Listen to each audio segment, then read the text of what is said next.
And can you press that? Yeah, no, still at Bakerville. I have a student teacher right now. Are you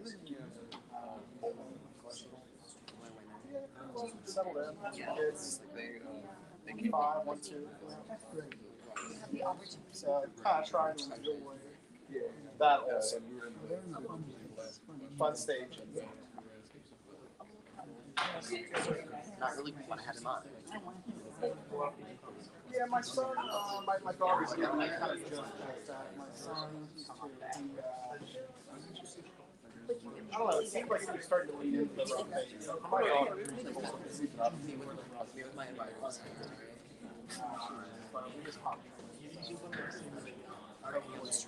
that's done. So hopefully the rest of it will be. Good to see you again. His language, you know, is a little mixed yet. Not all his words are clear. Yeah. Yeah. Art studio major. I can make that joke. I promise it's art. Saw these pictures some of the things. Some of the things that they discussed. Like her and I are both like on that same thing. She's working You know, out. She's they on her should contract. work with other people. And she's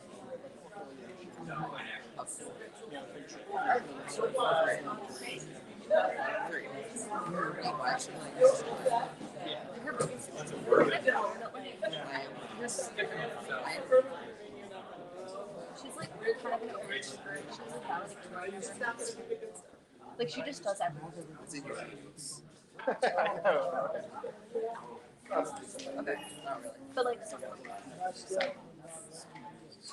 it's like she's like really tight. Oh, and I'm really like tight, Drawn like together. not tight, like so close. Like I really try. The situation as it was. Not as it is.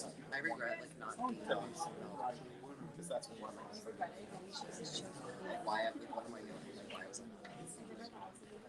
like why did I not? It's just I had a job and I did service, but like the kids were like top 5 in my class, so she did that. But like I didn't want to do Oh. I feel like my school wasn't I got it for a crush. Well, print newspaper. No, my school was like kind of religious. Like my senior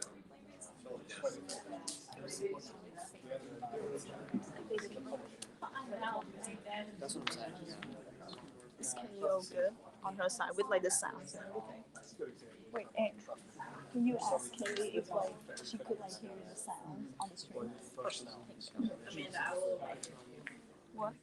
Question is, why can't we know these things? Yeah. Yeah, I'm like. These people are employed. Hi, everyone. I want to say good evening to everyone who's here with us at Gettysburg College, to those of us who are joining us online tonight. Welcome to the kickoff public event for Democracy Week 2023. This is our Constitution Day Forum, Rebuilding Trust in Government, hosted by the Eisenhower Institute at Gettysburg College. So this forum kicks off our second annual Democracy Week. These are 5 days of events that are designed to enlighten and engage our students, our campus, our community, and the public at large about the value of a democratic society. Our theme this week is In Democracy We Trust. So tonight, throughout the week, we're going to explore what democracy is, what it isn't, how it works, how it's supposed to work, sometimes how we can make it work better, and how we as individuals can all contribute to that. We're going to take a deep dive into what government of the people, for the people, and by the people means through elected representatives, 2 of which have joined us tonight. And I would like to introduce you to them. Bob Goodlatte represented the 6th Congressional District of Virginia. He's to my far left. In the U.S. House of Representatives for 26 years, from January 1993 until January 2019.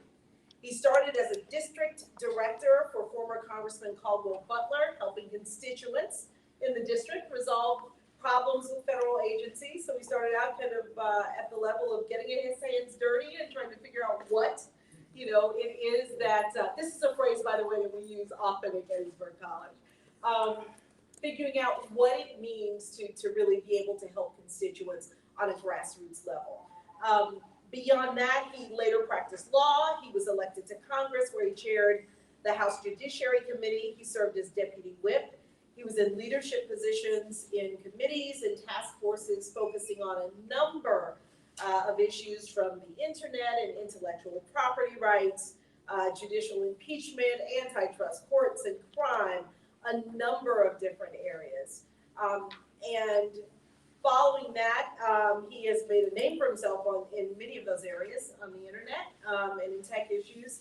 He is active on the board of directors for the U.S. Association of Former Members of Congress, the organization that helped bring this program with us tonight and facilitate this program.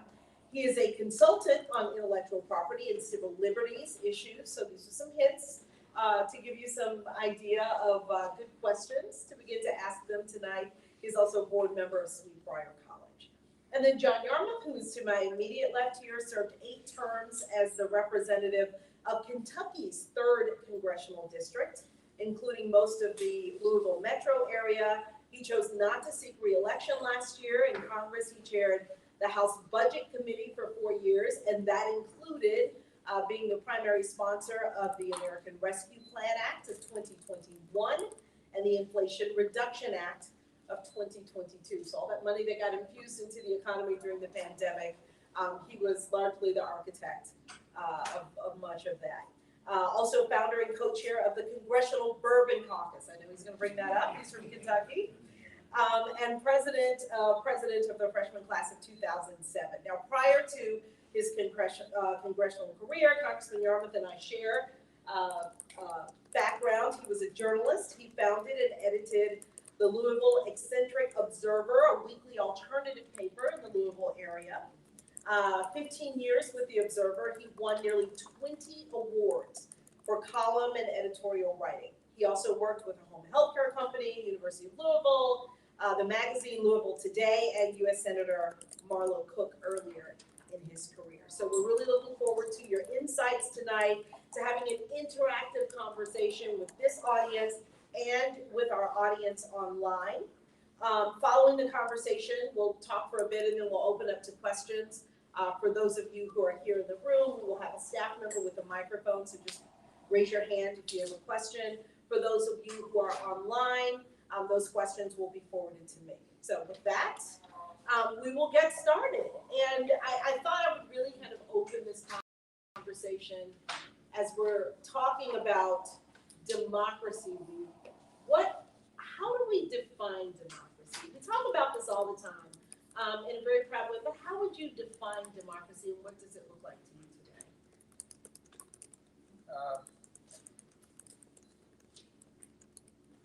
Well, first of all, thanks for having me here at Gettysburg. This has been a remarkable day and a stimulating day for Bob and me. By the way, this is the only time you will see Bob to the left of me. But when you look good. that's right. Yeah, for them you're okay. For me, democracy is the question of self-determination in a society. It can take a variety of forms, but basically it means that the people in a society decide how they're going to be governed, and the power resides with them. The ultimate power resides with them, and not with one individual anointed because of heredity or any other reason, or military action, but through the will of the people in that society. And that was the concept that the Declaration of Independence implied, and that was the form of government that the Constitution implemented, and it's the experiment that we've been working at for now 240-something years, and one which is, I think, being tested in very dramatic ways not just at the federal level, presidential level, but also at state and local levels throughout the country. And I think we have an opportunity as well as a challenge to reaffirm the concept that democracy is the best form of governance. And I hope we don't fail at it. Do you think it's working? I think it has worked largely for all of these years. No system of government is perfect. I think Bob and I would agree that no law that was ever passed in the United States has been perfect. The problems we deal with really don't lend themselves to perfect solutions. When you're dealing with a diverse society of 330 million people from incredibly different backgrounds, both ethnically, racially, economically, there are no common solutions that are going to be perfect for everyone or even ideal for everyone. But the concept of we're working toward a more perfect union, as the preamble of the Constitution says, I think we continue to do that work. And I would say up until a few years ago, we were on a fairly good trajectory. And now I worry about that trajectory. Congressman Goodlatte, you want to pick up from there? Sure. One of the things that I talked about in your bio was the fact that you really started out in the district, at the district level, working in constituent services. Over the last couple of days, we've talked about the numerous people that you've met in your district. Do you think those individuals really have a sense that the power is with them when it comes to governing today? Some have more of that sense than others do. And some have a great deal of frustration. Supposedly, as Benjamin Franklin was leaving Independence Hall after the states adopted it, but after the Constitution had been drafted, a woman approached him and asked him what kind of government they had created. And his response was, a republic, madam, if you can keep it. And of course, a republic is a representative democracy. And that's what we have.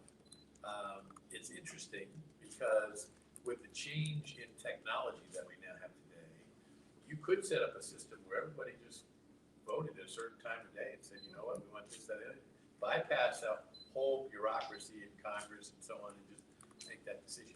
I don't recommend that because the intention of a republic, a representative government, is that that representative would essentially dedicate their life to informing themselves about the issues of the day and then making an educated decision on the issues confronting the country at any given time. And I think generally that has worked well, but it has definitely also been a work in progress, right? I mean, when we wrote that Constitution 200 plus years ago, women didn't have the right to vote. Lots of people, for a variety of reasons, didn't have the right to vote. Most African Americans in the country weren't even free, much less having the right to vote at that time. And so it's been a step-by-step process of fulfilling the Constitution. It's really to be viewed, in my opinion, as combined with the Declaration of Independence as an objective document where you have goals there that certainly weren't achieved at the time. You could say that people who wrote it were hypocritical in some senses, but by the same token, you could also say that it inspired people to want the same thing. And so over 200 years, we've made a lot of progress. We certainly haven't achieved anything near perfect, but at the same time, the ability of those representatives to function in this modern society where communications is instantaneous, and every one of us can be a publisher and a distributor of our own opinions and our own thoughts, it's made it more difficult for the representative to say, well, I'm going to study this carefully. I'm going to consult with all people across the political spectrum about this. We're going to work with people on the other side of the aisle, as we talk about it in the Congress, and then I'm going to make a decision on your behalf and have people be happy with that process. And so that's the challenge we face today, is how do we get people to reconnect with this process and to feel like they're having solid input into the process, but also trusting other people to get into the details, to do the negotiating and so on, when they really say, in many instances, people have surrounded themselves by other people who are like-minded, no matter what it is they like. They're a group of people that are like-minded, and are they really trusting of somebody outside of that group to represent them and to make that decision? We've got to figure out a way to have people feel like they have the input and feel like at the end of the day, someone else has to do the deep work to figure out what are the complications of the issue in front of us and then make that decision. So what do political parties come into this? You know, we've spent the last day with you on campus. You've spent some time talking to our students, and we've spent some time talking about political identity and the fact that, Congressman Yarmouth, I know you've often talked about how people really feel so strongly about their political identity now, perhaps, you know, more so than their individual identity, that we're self-sorting, as you just described. Where do political parties have a role to play in all of this? Well, I used to believe that political parties' only purpose was to organize campaigns. And because when I became engaged in politics early on, you could look at the Republican Party and the Democratic Party. And by the way, I was a Republican from 1965 when I registered to vote to 1985. But you could look at both parties and you could find the entire spectrum of political philosophies in either party.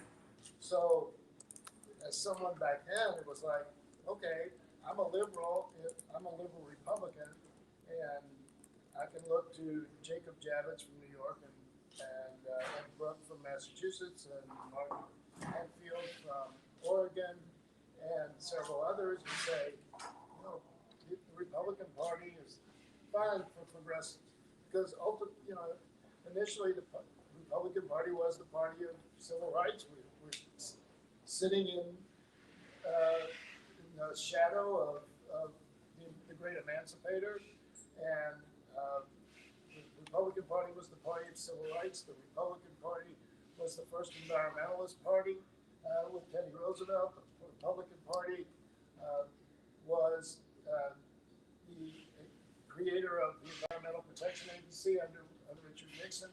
So liberals could be very comfortable there. On the other side, you had, I'm speaking of senators now, but you had liberals like Ted Kennedy and Fritz Mondale and Hubert Humphrey. And then you had the Southern Democrats, Richard Russell, Russell Long, James Sparkman, so forth and so on. So there was, the actual party label didn't mean anything because it didn't dictate what philosophy, what your position would be on any issue was. But it was a way to organize campaigns. So that's changed a bit. That's changed enormously. So can we talk about what so moving forward to today, and I'd like to ask each of you, and let me go back a minute, because one of the reasons we brought you to campus, this is a bipartisan team. You're a Democrat, you're a Republican. Well, you were a Republican, I just found out, and then you became a Democrat. Yep. For each of you, as you look within at your own party today, do you think your party still represents those basic principles that it espouses, that people connect with Democrats and Republicans? I'll let Bob. So let me start. So obviously, today being Constitution Day, it's worth noting that there is no word about political parties in the United States Constitution. They were a natural result of people who sought power to make changes in laws for our country, that in order to accomplish that in any legislative body, people have to combine together, and they have to make agreements to work with each other. So that goes right back almost to the very beginning of our country, that we've had this process of political parties. But political parties have always been quite amorphous, even more so than in Europe, where you have parliamentary systems where there are maybe 20 parties in some countries, and each party has a narrower piece of the broad political spectrum. As John noted, the big change is that both parties covered a lot of the spectrum. Democrats covered one spectrum better than Republicans. Republicans covered another better than the Democrats, that being conservative versus liberal, but we can even talk about what those words actually mean. But I think that the effect of all of this is that people in recent years with instantaneous communications have somehow given political parties more responsibility than those parties can handle, and place more into it and identify more with it than perhaps they should. I don't know if I'd go as far as saying, like John did, that their sole responsibility is to conduct election campaign, because there's still. That used to be. Yeah, no, I know. Yeah. I don't know that was really the main purpose, because I think the main purpose was to identify with other people who are going to create a block of power within a legislative body. But now, I think that political parties have become more than that, and less than that, in the sense that I don't think everybody who's in each party truly is in the party, because if you could have John could have a list of 8 or 10 things that he thinks the Democratic Party stands for or should stand for, and I'd have a similar list for the Republican Party. I think there are people in both parties who don't belong there, but they're there. They're there because they seek the power itself, and not to try to fulfill the execution of political philosophy. How do you see that, Congressman Yarmouth?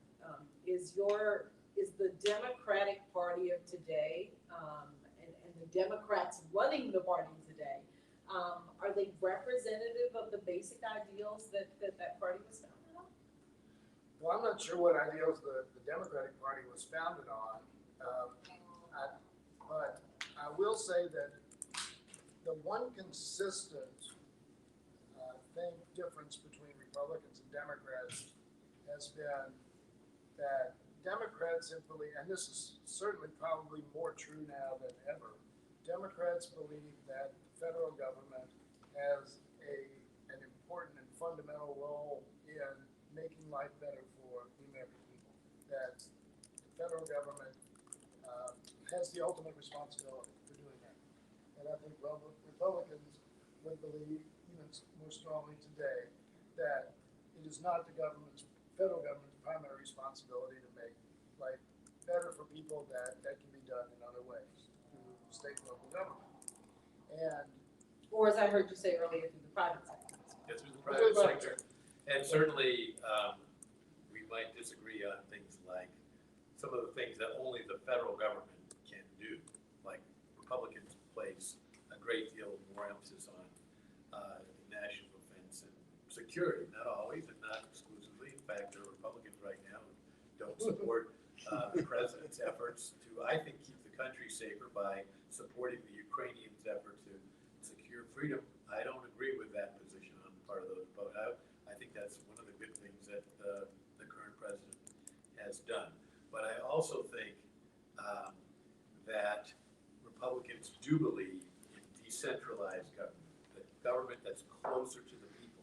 Your local government is more in tune with what's going on here in Gettysburg or in your hometown, wherever you're from in the country, and that the state government is closer than the federal government. And the federal government in Washington takes on too many things, and as a result of that, our federal government has grown enormous, both in responsibility and in power, and I don't think it's fulfilling a lot of those objectives, because it is a very powerful monopoly that I think it's better to have 50 laboratories of ideas, states doing different things, states learning from other states. And it doesn't offend me that the laws about certain things are different in one state than they are in another. Well, it does scare me that in certain states right now, that as in Missouri happened either yesterday or the day before, that they actually have book burnings where citizens go out in public and burn books, and that becomes a matter of public policy in school districts and so forth, all at the initiative of Republicans. But I don't want to get into that. Wait a minute. I definitely don't support book burning. I'm sure you don't. And I'm telling you that I don't think the federal government can stop book burnings.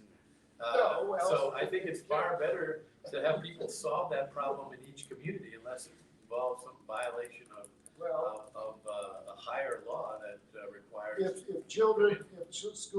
school children in Missouri and in Florida and in Texas and other places where these initiatives to take certain books out of libraries and deprive children out of a balanced education, comprehensive education, I think that's an experiment that is detrimental to the welfare of the country and certainly to those individuals. But I was going to make another point. You can come back on that one later. Speaking just about the issue of parties, what has kind of perplexed me over the last 15 years or so is how much an individual's party identification has become part of their personal identity. And when I was growing up in Kentucky, you never thought of yourself as a Republican or a Democrat primarily or even secondarily. You thought of yourself as a Kentucky or Louisville basketball fan, first of all. and then, maybe you were a certain religious denomination or whatever, but never Republican or Democrat. That was the least important thing in terms of your personal identity. And now that has become a huge part of people's personal identity. And I told the story the other day to Bob. I was at a restaurant, I was sitting at the bar next to a woman walked in and she recognized me. This is in Louisville. She recognized me and she said, "Oh, I've never met you before. I'm glad to meet you. Appreciate your service. I'm a Republican, but," and then she went on for several minutes and she said, "I'm a Republican, I'm a Republican, I'm a Republican," at least 6 or 7 times. And after she said, and she was very nice, she was very complimentary, she wasn't antagonistic at all.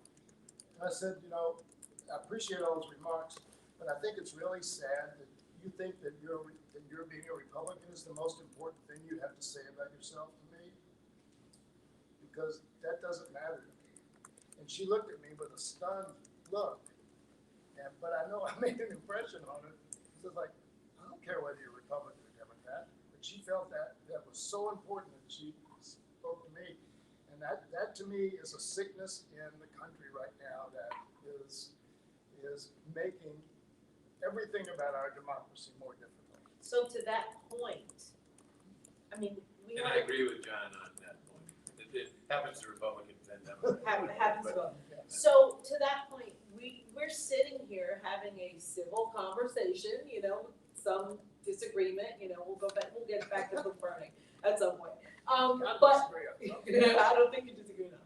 But we're sitting here having a civil conversation among a Democrat and a Republican, and I think, people who are watching here, people who may be watching online wonder, but is this what they did on Capitol Hill? Because all we get is, sort of the back and forth. Like, I think people are wondering, does this kind of conversation happen? Because if so, it's not translating to the American people that there's, much of any level of cooperation left happening amongst the parties, hence Gridlock. Well, because people are individuals and people come with different objectives, and not everybody is wedded to everything their party does, a lot of good discussion takes place, but it's almost always with the cameras turned off and not in a public setting, because of the fear that somebody else. The fear that the people think you're actually getting along? Yeah. Yeah, hear that we're getting along because that means that somehow we're not upholding our party's standard, that we're supposed to always be fighting. But you can't get anything done by fighting. Occasionally one will have enough votes in both the House and the Senate and control the White House to be able to pass something. That is very, very rare. So most of the time, you have lots of issues that are not resolved, and they go from one Congress to the next, unresolved, like immigration is a good example of that. And people get tired of that, and they expect action. So when somebody says, well, you know what, let's just do it at the executive branch. Let's just have the Immigration Service make these decisions. We'll write regulations. In fact, President Obama said very famously at one of the State of the Union addresses, he wasn't happy that the Republican Congress had to pass some bills that he wanted. He said, if you don't do it, I've got my pen and my cell phone, and I'll do it myself. And it's not just President Obama. Clearly, President Trump felt that there were actions that he could take unilaterally to address certain issues, either because they want to use the power or because they feel pressure to act because the Congress is not acting. But either way, that's not a democracy. The more of that power that the Congress either cedes to the executive branch by writing laws and say, here's a general idea, you fill in all the details, or they simply don't act at all because they can't get something through that very arduous process, made much, much worse, by the way, by the rules of the United States Senate, which allow small groups, sometimes just one person in the Senate, to block the will of the rest of the Senate. And then, of course, the courts are turned to more and more. You guys address this instead of the Congress. So if that trend continues, as it has been going for quite a long time now, I think what we're winding up with is moving away from having a real democracy. So, and I think what this has led to is the topic that we're discussing tonight, which is a crisis of trust in our government, in our federal government, and specifically in our legislative body. So I wanted to share this. Pew Research did a poll last year. You may be familiar with it. They found that 2 in 10 Americans trust their leaders in Washington. Only 2 out of 10. And that this has been sliding for the last 6 decades. Back in 1958, when they first had documented data on this, 3/4 trusted their federal government, federal leadership. Now it's down to 2 in 10. I found this interesting. 29% of Democrats versus 9% of Republicans trust their federal government. So we've got differences along party lines. If you look up this poll, it's really interesting. Also differences, along racial lines. Big shocker there. But my question is, with such little trust in government by the people who are supposed to hold the power in a democracy, where do we start rebuilding? Right? We have conversations like this at Gettysburg College, which is great. But in Washington, where do we start rebuilding? Go ahead. It's not just a crisis of confidence in government. That's part of a larger trend, and that is there is no confidence in anyone. There is, if you go down the list of potential sources of credibility, the media, or if they're ahead of Congress, they're barely ahead of Congress. Yeah. The clergy, the police, the courts, Supreme Court now is at its lowest level of credibility. But the media are not elected officials. And the courts are not elected officials. I guess the question is, where do we start with you talked earlier about among the executive, the judicial, and the legislative branch. The legislative branch is really designed to be closest to the people. Right, but the reason I brought that up was, the point is that if the American people don't have faith in anybody, then the Congress is going to have a hard time overcoming that lack of confidence in all of our institutions. And because who's going to validate what Congress does at that point? So So one thing that I think should be done, unfortunately, former House members like us, even current House members, don't have the ability to do it. But I do think that if you're gonna have a real representative democracy, the representatives in the House and the Senate have to be able to take action. And it has to be by majority rule process. That's how the House works. Whoever's in the majority, if they can convince enough members on their side of the aisle to support something, they can get something passed. If they can convince some members across the aisle to join them, then they're in really good shape. But lots of bills like that pass the House with huge bipartisan majority. Just take a look right in this Congress now. And then they go over to the United States Senate and they just sit there because the Senate doesn't have the time and it doesn't have the rules that allow for somebody to say, you know what, this bill got a huge vote in the House, we're entitled to have the Senate vote on it as well. Now, if 1 or 2 or 3 or 5, sometimes it can take as many as 40, but it's easier to get people to vote no than it is to vote yes. You got to get 60 people to vote yes to move a bill through the Senate, and that rule should be changed. And my party will take some hits, and John's party will take some hits, but the American people will actually see the Congress get some things done.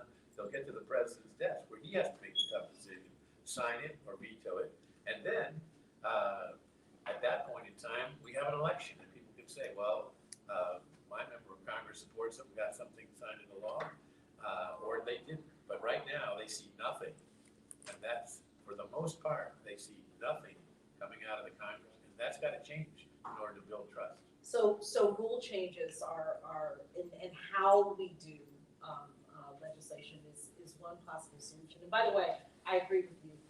As journalist to journalist, the media is and I've seen some of these polls as well.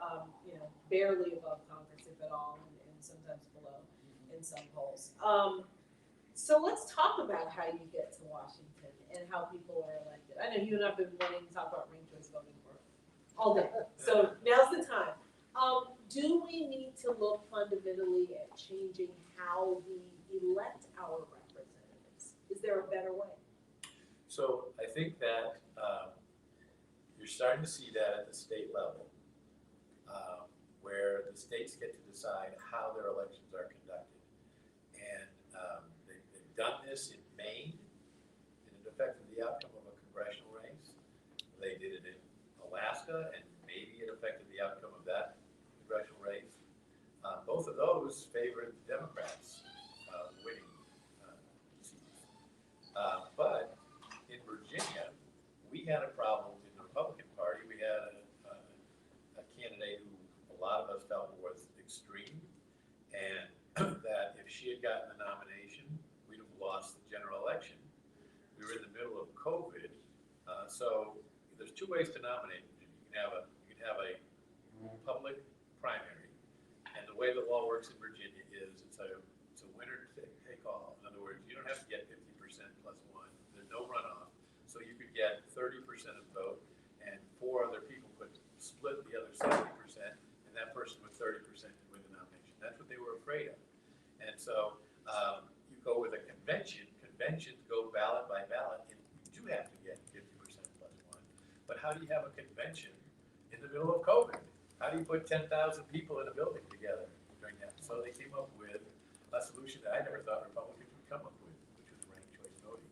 They had a convention, but it was called an unassembled convention. They met in 40 different places around the state, and you went in to vote, and you were given a ballot, and it said, rank the 5 candidates for governor, 1, 2, 3, 4, 5.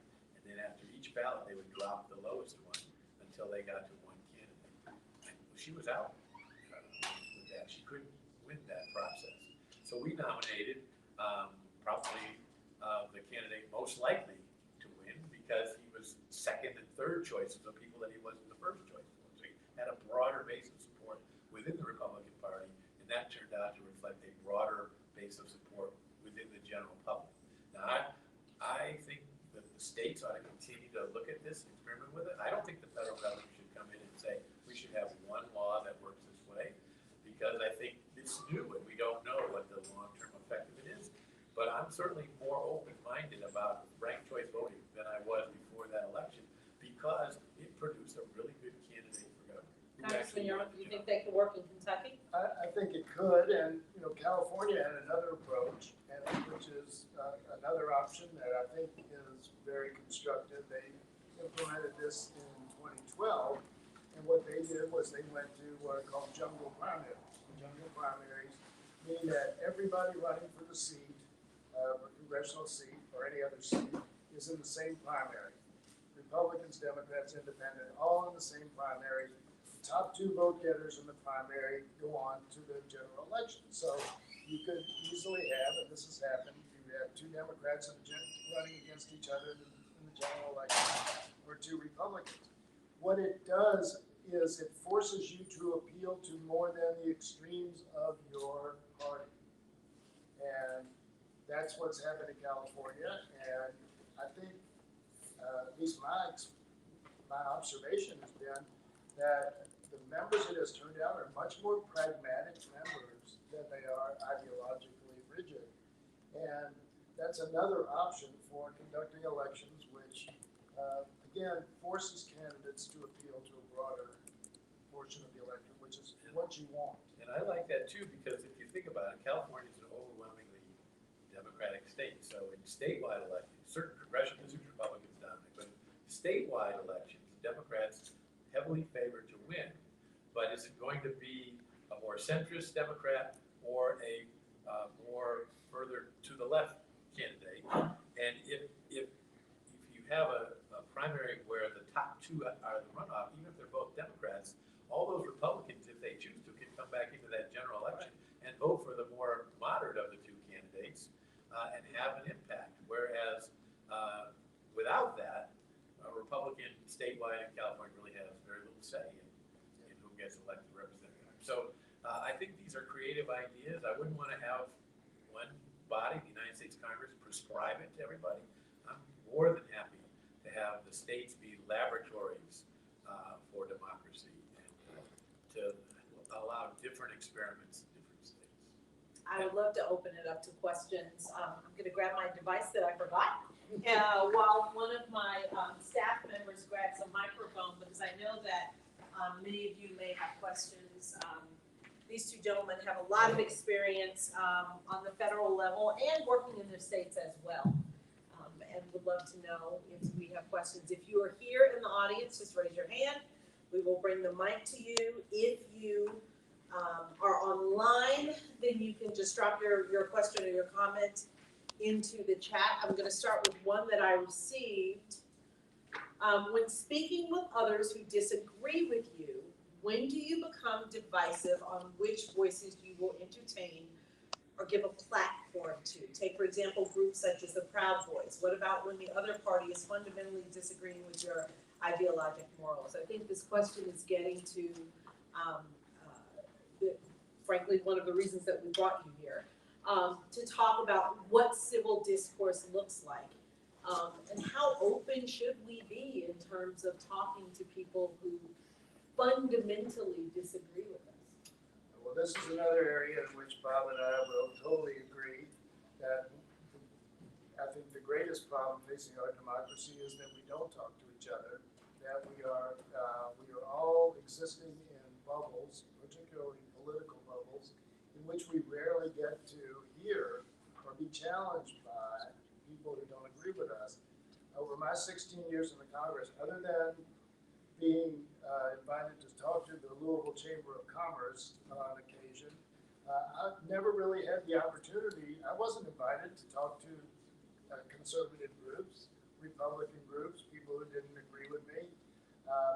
So I never had the opportunity really to both to be challenged on the things that I was espousing and the positions I was taking and the votes I was casting, but I never had the opportunity to try to engage and find out whether there was any hope of common ground with those who were on the other side. And I told Bob a story that happened to me a couple of weeks ago. I was walking back from Florida House with a guy guy named Rob Woodall, who was a Republican, he's retired now, Republican from suburban Atlanta. A very thoughtful, smart guy.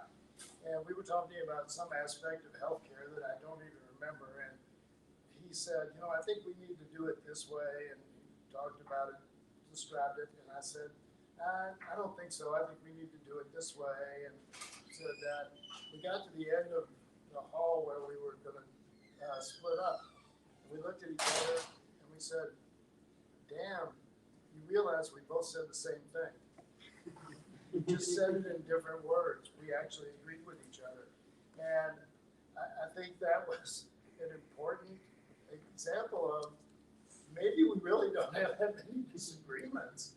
But if we don't talk to each other and actually work through those things, how are we going to know? And the whole issue, right, as far as I can see it now, is how as a society do we create enough opportunities to have those kind of conversations, because we've sorted ourselves into our own silos and our media silos and even where we live and where we go to religious services and so forth by political preference, and we got to find those ways to be able to have the conversations that have to be had. I think one of the most valuable things that young people can learn here at Gettysburg College and elsewhere is how to engage with people who they don't agree with, because they're going to encounter that in every aspect of their life, in their jobs, maybe even in their family, certainly in all kinds of other aspects of their lives. And so being able to do that is a valuable skill, and we should promote that everywhere. Now, if it's a two-way street, however, both people or both groups of people, if we're talking about groups, have to do that civilly. And if their viewpoint is so extreme, you mentioned an organization in framing the question, that's very, very extreme. And it's doubtful that engaging them in a discussion is going to lead to a resolution problem. So I say that not to discourage what I'm talking about, because I think that's actually pretty rare. I think most people, no matter what their core political beliefs are sincere people. And I think that if you engage them and have a discussion, you can close the gap. You can't always completely close it, but you can make progress. And that's how laws are sometimes passed. And good laws, too, by the way, where each side gives some. Neither side gets everything they want. But we move the objective forward. It's not solved in the mind of either, but it's moved forward towards a better resolution than it was before people engaged in it. And that's true of any aspect of our lives. And you know what? It's the right to speak is protected. It's the First Amendment of the United States Constitution. But the right to speak civilly and to engage in debate constructively is something that you have to learn. And I would kind of tweak that a little bit. Because civilly can mean you just sit here peacefully, you don't yell. I would say it's both, you have to engage with an open mind and respectfully. Absolutely have to respect the opinions of the other person and be willing to listen to that, whether it's civilly or aggressively, but you have to be able to, that notion of respect for the other person and his or her views is really critical. So maybe, and we certainly try to provide those platforms within higher education. There are community organizations, some of whom we partner with that do the same thing.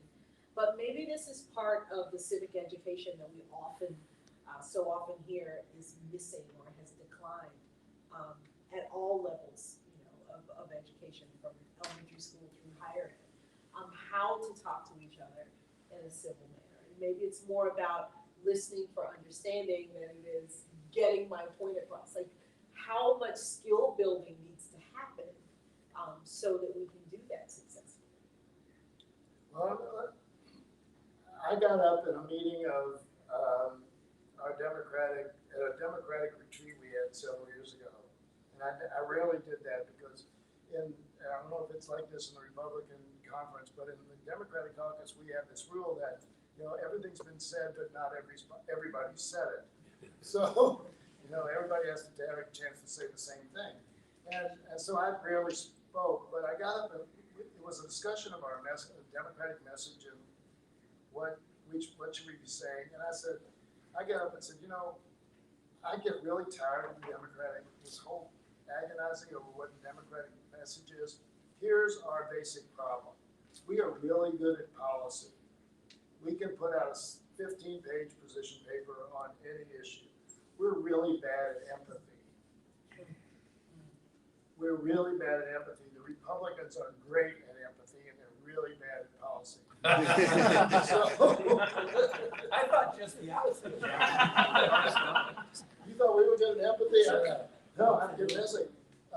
We don't go out and try to relate to the people we are trying to appeal to. We just tell them what we think they ought to be doing, and that's both arrogant and counterproductive. We need to get a sense of what our voters, their voters, where their fears are, where their hopes are, where their dreams are. And we don't do that well enough. The one person I think in recent history that I can say is great at that on our side is Tim Ryan. Tim Ryan could relate to anybody at any time. But for the most part, we're really deficient in that ability. And that's part of this whole thing about dialoguing with people is you first have to try to feel what they're feeling. So if I am talking to somebody about immigration and they're talking about all the people coming across our borders who are taking our jobs, I can't think of that in, well, they're really not taking your jobs in this academic sense, and the numbers of people are increasing, and we've got these other problems with the law. That's a real concern of people in our country. They care about it, they feel it, and we have to understand that and not just say, well, we've got this policy that would do this. It's an indictment on my party, but and as a liberal who believes that government's primary role is to help those who need help. I think that's an important criticism of my party. Well, facts are important. They're critically important. But I think part of what you're getting to there is, I don't know, maybe we need more journalists in Congress, but storytelling, telling one's own story, telling the story of one's community, telling the story of one's lived experience, I think is part of what moves people to consider facts that are different than their own. We have a couple of questions. I'd like to ask a question of the audience. How many of you went to a high school, public or private, that had civics? Did you take it for one semester or one year? I don't think there's enough of that. I think also to talk about what, they teach what you're talking about, John, in law school. It's called client counseling. And it's how to relate to your client who's just come in the door to you and understand what their problem is so you can help them try to solve it. These are kind of things that I think should be taught in college and in high school and so on. I think there's not enough of that because we put too much emphasis maybe on hard sciences and facts. There's no doubt that a lot of the future depends on getting good engineers and chemists and biologists and so on. But people have to engage other people too. And you don't learn that in biology or chemistry. Well, I think you've started to do that because I see 4 questions. So I think you've started to engage them. Well, I'd like to preface this by saying thank you so much for coming here to have this conversation and meet with us. We really greatly appreciate you all coming and having the empathy to talk to us and have a footing with us. Now, my question is, with regards to the media and social media, there are a lot of negative buzzwords being thrown around, like recession, cultism, socialism in some shapes and forms seem that way, communism. We as Americans see that our government is recessing and that our country is regressing in a way that is critically important to us. What would each of you say that is the most significant way that our country is regressing, and how would you propose that we fix that? To me, it's what we've just been talking about. People not engaging other people in person or online, but have a real lack of the empathy John's talking about.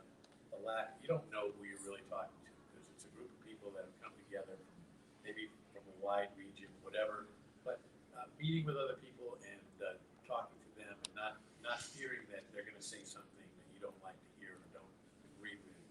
You don't have to accept that from them, but you can listen to it and thank them for sharing their point of view, and then give your own point of view. And by the time you're done, just like John and I sitting here, and this is not rehearsed, but we every 5 or 10 minutes we both agree on one point or another, and lots that we don't agree on too.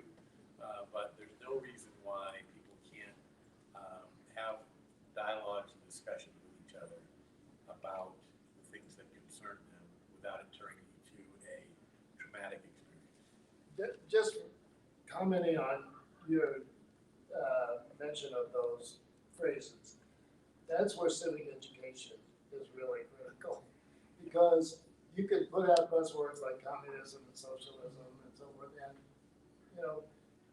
having gone through the debate over the Affordable Care Act, and those of us who are trying to get that done were confronted with, oh, this is socialized medicine.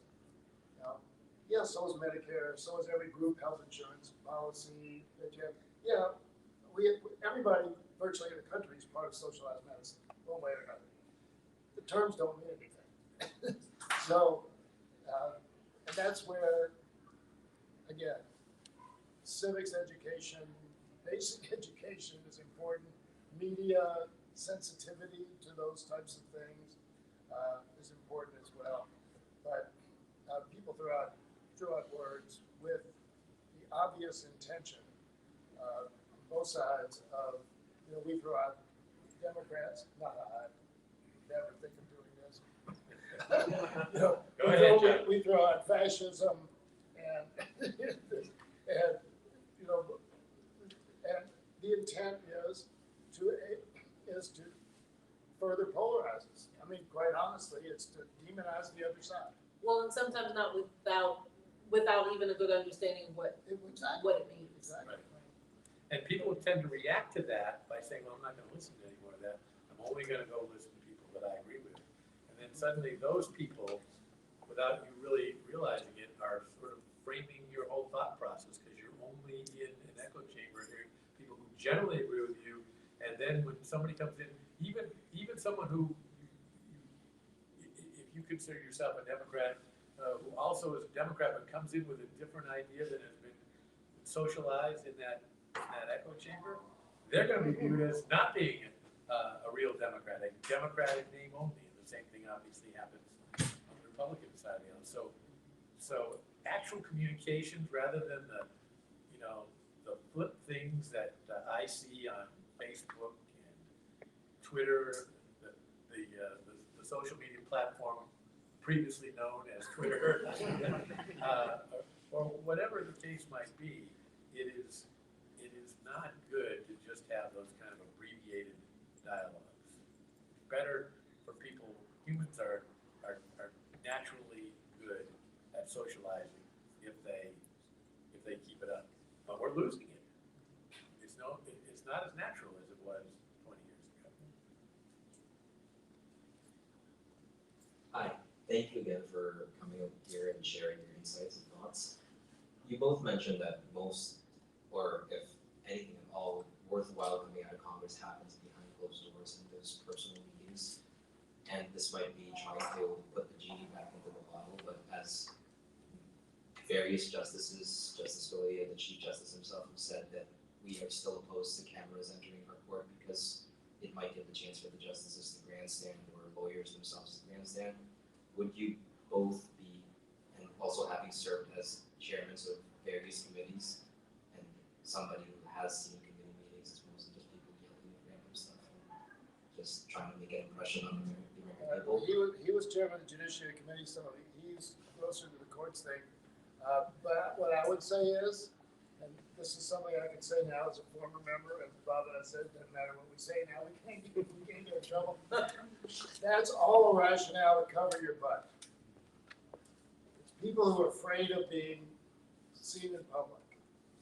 Just like, this whole argument about classified information, not half. When I was able to determine when I was able to actually assess what the government classified, during my term of office, I would say 98% of it was classified because they wanted to avoid embarrassment. It wasn't sensitive information at all. And that's the way I look at these efforts this resistance to broadcasting court proceedings, because they're afraid of being embarrassed. And to me, it's anti-democratic. It's an insult to the public, and to me, it's a confession that they're not confident enough in their own ability. So Supreme Court oral arguments are a matter of public record. That it's all recorded, and you can read it afterwards. You can now listen to it afterwards as well. You can't see the justices in the courtroom. I'm in favor of that because I believe in that transparency, and don't think for a minute that that's where Supreme Court cases are decided. That's where the justices test out their arguments, challenge the proponents, the attorneys on each side to defend the arguments they've made before the court. All a good thing. I'm not opposed to that at all. But they then go behind closed doors and they meet in private session and discuss all of this. And I don't think there's any rule against one justice talking to another justice and saying, hey, you know what, how do we solve this particular problem? And then they all come together and then decide what their decision's going to be and who's going to write that decision. That's a perfectly fine process, and it won't be heard in any way, shape, or form by having cameras in the courtroom. It would be a mistake that would build mistrust on the part of the American people in this modern digital society to take cameras out of the House or Senate chambers, or now you can watch every single committee hearing if you're a real glutton for punishment online as well.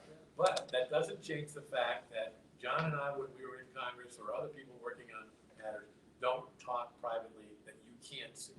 And that's not a bad thing. You can't see every discussion that every legislator has with every other, because there are lots of people who want to find out what people are talking about and try to get ahead of the curve to stop that from actually becoming a good idea. So we want to encourage people to have dialogues, but they don't all have to be public. But the actual conduct of the business, the decision-making part of the process, should be in public. I will say, we had a question in the back, two questions in the back that I saw. I will say, as someone who has sat in and listened to a lot of Supreme Court proceedings, they're a lot less theatrics than a congressional hearing, for sure. No question about that. But also, it is not the same experience reading it after the fact. And there is you really get a good sense of how these decisions are made. No, they do not make decisions in the chamber. Those discussions happen afterwards. But you certainly get a really good sense of what their concerns are and where they may be leaning, that sometimes I think it's difficult to glean, even with the audio after the fact. Yeah, I think just segueing off of what Bob said, when lawyers, the justices often play devil's advocate with the attorneys. Yeah. And that's a really good kind of Socratic exercise to do, and it's very useful, important. If you read the transcript, you're not getting that, and I think the court gains much more credibility by letting people see them do that and say, okay, I see what he's trying to do. He's testing the arguments that because he feels that doesn't necessarily, it's not necessarily an indication of how he's going to vote. And that what most people get now is that because they're not reading the transcripts and they're not listening to it, is they get the media's characterization of the arguments. And the media saying, well, it appears that Justice so-and-so is inclined this way, and that may have Just for yourself. So Very true. when I was chairman of the Judiciary Committee, I had the opportunity to meet periodically with the judges that comprised I'm trying to think what they're called, but the administrative office of the courts had a large group of judges that would meet like once a quarter, presided over by the Chief Justice. And he would invite key members of Congress who were chair of committees. They were always interested in the Judiciary Committee. And one time I was invited there at a time when we had in the committee at that very same week debate over whether or not we should make it easier to have cameras in the courtroom, which the Supreme Court dead set against, but especially the Chief Justice. So I brought this up and some other changes that I thought the court should have, and the Chief Justice responded, and he complained that they hadn't gotten enough notice from the Congress that they were considering this. Well, we've been debating it. The bill had been introduced many months before, and so I explained all that to him. And finally I said, Mr. Chief Justice, we are going to proceed, and you can watch the entire proceeding live. Gentleman in the back. When you talk about a constitutional republic, the way that I look at it, it's the best form of government in the entire world. But what it does do is slow down public decisions so that we don't jerk one way and then jerk back another from a policy standpoint. And the question that I have is, I'm a lawyer, so and I'm a lobbyist, so I've been involved with that type of process. When you have judges, and especially district court judges, that are now deciding that they don't like the way the law is interpreted, and they are now putting national injustice in place on very public policies, how do you stop that? Because I know that the conservatives, they hated the Ninth Circuit for 20 or 30 years. Now, Democrats hate, there's a couple of Republicans in Texas and the Fifth Circuit. And we just really are ending up with a system that it's jerking the country one way or the other. And from a democracy standpoint, how do you deal with that? Well, I would deal with it through legislation, and when you get it passed through the Congress, I don't know that you can completely restrict them. There might be some circumstances where nationwide injunction is appropriate, but most of the time it's not. And there are lots of ways to limit it to within particular circuits. Another way to do it, however, and probably the best way, is for the federal judiciary to step up and view their limited role, but they don't like to do that. If one judge can do that, then another judge in another case can do it in another matter. But there's absolutely no reason why a judge in one state should be able to impose a nationwide injunction in 99% of the circumstances where they're entered into. So I'm very much with you on how inappropriate that is. But unless the Congress can write a law and get it passed and signed into law, the only other cure for it is for the Supreme Court to step up. And through the rules process, they could restrain that. And they so far have not done it, even though some of them bitterly complain about it. And of course, when you appeal that up to the circuit and then up to the Supreme Court, they take a whole lot of time to remove that injunction that was put in place in a very quick hearing. So I agree totally with everything Bob said. If we could only get you two in Congress, maybe. been there, done that. We have two more questions, one in the back, and then the gentleman in the front, and we have one online also. My question is, according to you two, what do you think politicians on today's date should focus more on either like sticking to their own ideologies or co-opting the narratives or the demands that the mainstream society is trying to push. So I was a staffer on the Hill back in the 70s for a Republican senator named Marlo Cook. And I asked him that very question. I said, Senator, when you're voting on an important issue, how do you decide whether to vote the way you feel versus the way you perceive your constituents want you to vote? And he said to me, I always try to vote the way I perceive my constituents want me to vote, unless I believe I have more information than they do, which is always. Well, that gets to pretty much the same conclusion I have, but a little different perspective. There are lots of attempted influences on members of Congress. Some people ascribe more power to political parties and money and a lot of other things. But I think that for most members of Congress, the two things that drive them the most are what they think their constituents want them to do, particularly the ones that are going to vote for them, and which is not all of them, right? What their life experience, what their conscience tells them they should do.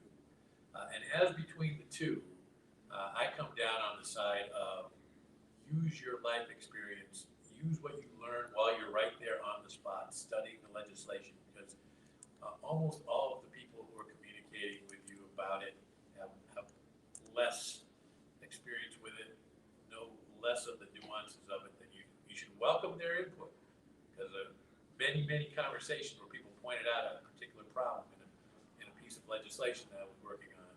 And it's important to have that and learn that, but at the end of the day, if it comes down to, I think, because you don't ever know, you don't take polls every time you cast a vote, I think a majority of my constituents want me to do this, and I think I should do that.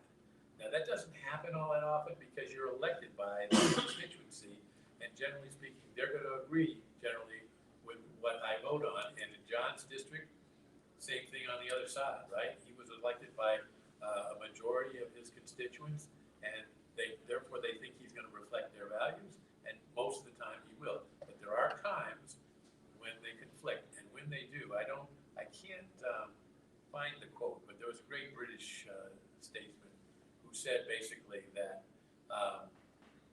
your elected representative disserves you if he relies on your opinion only and not on his judgment. That's a great quote. That's a really good Doesn't sound very well with your question. constituents when you're trying to explain how a decision is made, but that's, in my opinion, how it should be made. That's a really good question, but I wonder if both of you might address a slight follow-up to that, which is, do you think that contributes to the trust issues that people have with government when public opinion polling has such a disconnect with decisions that are made? Does that contribute to people saying, wait a minute, my community, my state, is thinking this, and this is not what we're seeing happening in Washington? It could. Over time. Yeah, it could. Because as you said, it's not every decision. Those examples over my 16 years, I can't think of maybe one or two at most where that was the case. To me, the critical factor is always, and I said this, whatever I did, and this is the notion of Republican government. That's kind of the way it was founded. People trust you, they elect you and trust you to make decisions for them, with their input, of course, but for them. The key is, can you explain your vote? And are you prepared to defend it in the next election? Can you defend your vote? That's the critical. So here's the exact quote. Your representative owes you not his industry only, but his judgment, and he betrays instead of serving you if he sacrifices it to your opinion. So that's Edmund Burke, and he might well have done that, but I wonder how often he said that to his constituents after he made the decisions that they didn't agree with their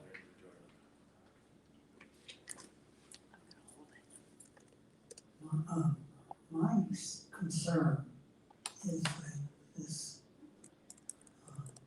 disconnect in American society between people on either side of various sides of an argument has spread. It started, I think, with the presidency, went to Congress, and is now infecting the Supreme Court terribly. Could you talk about what you think the Supreme Court ought to be doing that they're not doing to regain the trust people who see them as partisan, as self-serving? Well, I've seen the Supreme Court make a lot of decisions, even this current Supreme Court, which has a 6-3 majority based on what party's president appointed them, nominated them to serve on the court. Even their decisions that I, as a fellow conservative, we would think would agree with, often disagree with them. So I don't think I would conclude that because you have something that hasn't existed for quite a while, and that is a clear conservative majority, that you would should conclude from that those justices have abandoned their sense of what the Constitution says in their rulings on statutes, other matters that are brought before the court. I still think that they found it on their understanding of the Constitution. It's just it's a different makeup of this court than it has been for the past, I would say, a few decades. And then before that, we could have swapped places here, and I would have said that there was a very liberal court that was making decisions that were not founded in the United States Constitution, and that they were making the bad decisions. But again, I think there are lots of theories about how to interpret the Constitution. There are lots of theories about how to apply the Constitution to the laws that are passed by the Congress, and different judges have different approaches to that. And I still have a reasonable expectation that the judges are going to do what they said they were going to do when they were appointed, and based on their past record as a lower court judge or as an attorney or things that they wrote. I think that it makes it hard to accept when the court makes a change, a big change like Roe versus Wade being overturned. But I will tell you that I've thought since Roe versus Wade was decided when I was in law school that it was wrongly decided. And that returning the power to make that decision to elected representatives in the Congress and in the state legislatures was the correct decision. It didn't take away anybody's right in the sense that they still have the opportunity to do what should always be done, and that is handle this through their elected representatives. They were returning power to the legislative process and to the people's elected representatives. And you get different outcomes in different places, but I think that is the appropriate way to handle that matter.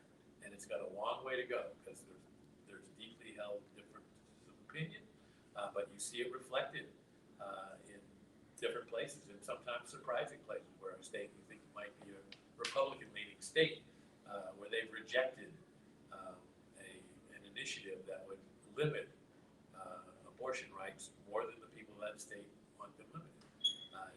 It's an issue that runs along a continuum, a spectrum. Very few people believe that abortion should be banned in all instances, and very few people believe that all instances of abortion should be permitted. So I'm happy to see that move away from a group of 9 people making that decision and return back to large numbers of legislators at the state and federal level. My state, I'm proud to say, was one of those that rejected stronger restrictions on abortion, even though it's a very conservative state. But I think, looking back at, say, as Bob was referencing the Warren Court, I suspect totally different time when, in institutions were granted a certain kind of de facto respect. And so there was a presumption of credibility there and integrity. And in today's era, there's not a presumption of integrity or credibility.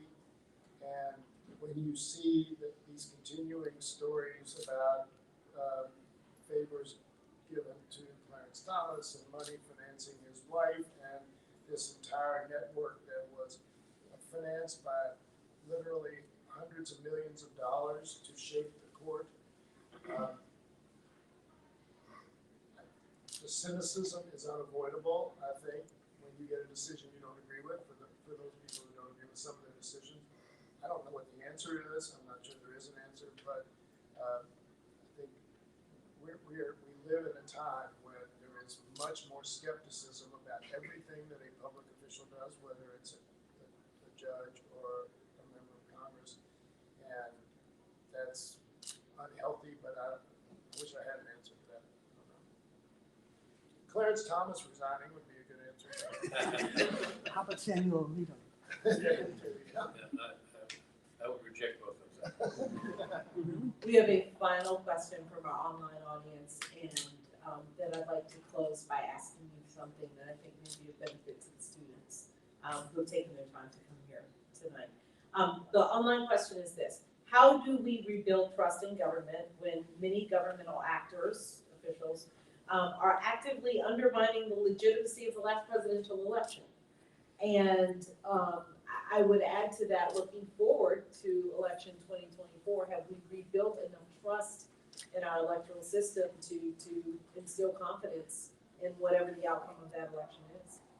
Well, I think that the last election, since that question is best being directed to me, I think the last election was fairly run and was properly administered and decided. And Joe Biden, much to my regret, because I'm not a Joe Biden fan, was duly elected president of the United States. Now, I do think that it's important that as we move forward from that, certainly we should punish the people who attempted to stop that election and that transfer of power from taking place. But I do think it's important to understand that elections have to be free and fair. Free meaning everybody should be able to get to vote as easily as possible. Everybody. Secondly, they have to be fair, meaning people have to trust in the outcome. And obviously there were people who actually believed the statements made by the former president and others that election was not fair. Was there some fraud? Oh, you bet. There's always some fraud somewhere in an election that involves 150 million or more people voting in it. But was any of that the result that would change the outcome in even one of those states? And bearing in mind that at least 3 states would have had to have their outcome changed in order for the election to have gone to the Republican instead of the Democrat. No, there's no evidence of that. And they were given scores of opportunity before a variety of federal court judges, a bunch of whom were appointed by the losing candidate, who all came to the same conclusion, that there was not evidence to support that the election was not fairly administered. But that doesn't change the fact that it's important to make the process as transparent as possible, not how you voted, but how the votes were counted, so that people's trust in that side of it is rebuilt. And the argument of people who would love to make the argument just to try to overturn it, even if they don't really believe that it wasn't fair, is unmasked, and people can decide for themselves if the election was properly decided. Amen. I couldn't have said it better. That's it? That's all here? All right. No, I think he's absolutely right. I was sitting in a restaurant the other day, and next to me was a table of 4 guys. I was by myself. 4 guys, and one was outspoken, and he was talking about, 60,000 votes where the ballot was, the ballots just had the top line, Joe Biden, and nothing else was voted on, and this has been verified and so forth. And I didn't say anything. I wanted to you know, every one of those claims has been adjudicated, has been investigated. Just get off of it. Come on, this is not healthy.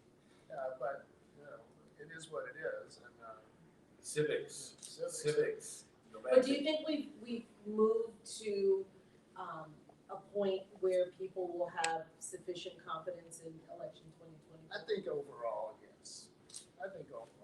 People will have confidence in the election. Yeah, no, I worry that if you don't achieve that balance, then you have the risk of problems like that occurring in the future. But I think states, you know, some states have been criticized because they've changed their election process to make some of the things that have been accused harder to do. But those things shouldn't be done in the first place. So if you make it a little harder to do it, I'm not troubled by that as long as that does not create any significant impediment to a person who wants to vote actually getting to vote. Final thought. We here at the Eisenhower Institute at Gettysburg College, at colleges around the country, are educating and creating the next generation of leaders. And I wonder if you would encourage these students to go into public service. We talk a lot about, you know, many of the challenges. You have, you know, both had successful careers. Would you encourage them to go into public service and why? I would, because the country needs you. If you have the right motives to want to make sure that our government operates effectively and addresses the concerns that people have, and John and I have great differences of opinion about what the federal government should be doing, what local government should be doing, what people should be doing on their own. I'm a big believer in individual responsibility.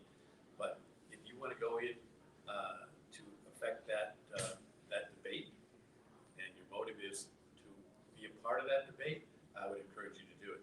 And if you don't want to run for office, you don't think you have a thick enough skin, believe me, you have to have a thick skin. It's almost contradictory. You have to have a thick skin, and you also have to like people. If you don't like people, don't run for office, because it'll show up almost immediately, and it won't redound to your benefit. But if you don't think you want to go that far, be involved in political campaigns, no matter what party you're in. Be involved in political campaigns behind the scenes. There's lots of room for good people who want to influence public policy by supporting candidates they do like. And then if even that's not exciting enough for you, there's plenty of other opportunities in government service where you really want to go in and make sure our government operates effectively. It's got a lot of problems, and it's too big, in my opinion, and it tries to do too many things. And there's no kind of check against doing the wrong thing like there sometimes is in the private sector, where if your company messes up, there's another company over here that's going to offer a service that's better or a product that's better to win you over. Government's a monopoly, and it needs good people in it that are dedicated to doing the job and getting it done properly, and not trying to just be it because it's an easy job, or do it because they want to try to change public policy when their job is to effectuate public policy, not to change it. That's where the legislature and the courts come in. I've said from the day that I started running that, in my opinion, government is the way we organize our responsibilities to each other. And I don't know any way you can do that better than by being involved in public service. And I don't know how you can get more genuine satisfaction than to be in a role where you can help serve your fellow human being. You will not make as much money as you might make elsewhere, and that's a whole other issue. And I don't criticize anyone for wanting to make more money. People's circumstances are different, but of all the things that I've done, and I've had a lot of careers in my life, nothing was as satisfying, albeit as frustrating as the 16 years I spent in Congress. So, when I was contemplating running, I went to see Rahm Emanuel, who was then the head of the Democratic Congressional Campaign Committee, and asked him about running, and he didn't want me to run because he had his own candidate picked out. And And I said, well, tell me this, Ralph, is it a good job? Is being a house a good job? And he said, you know, there are only 11,000 people in the history of this country who have served in the House of Representatives. And I said, that seems like a lot of people. And then I started thinking about it, and I said, hell, when I go to a University of Louisville basketball game, I can look at the other side of the arena, and that's the total amount of people who have ever served in the House of Representatives. How cool is that? To be part of a contingent like that. And so, you know, when I walked in the room every day, as Bob did, and it was a room that John Kennedy was in. It was a room where we go to Statuary Hall, which is a room right off the House chamber where you can see where Lincoln's desk was. In the one term he served in the House. You can see where John Quincy Adams' desk was. Yeah. The only president of the United States who went back and served in the House of Representatives for 17 years after having been president of the United States. And in fact, he died right there in a little antechamber off the House floor. So, again, I don't want to knock lawyers, doctors, accountants, truck drivers, carpenters, whoever, also any career, but when you can serve your fellow citizens, it's really, really special. At the end of the day, you lay your head down, and you say, this was a good day. I think on that hopeful note, I haven't even had the bourbon today. we will, we didn't even get to the bourbon. On that hopeful note, I think we will end, and remind you all to not only go vote, but go serve. And thank you all so much. Thank you, Congressman Dillon, Congressman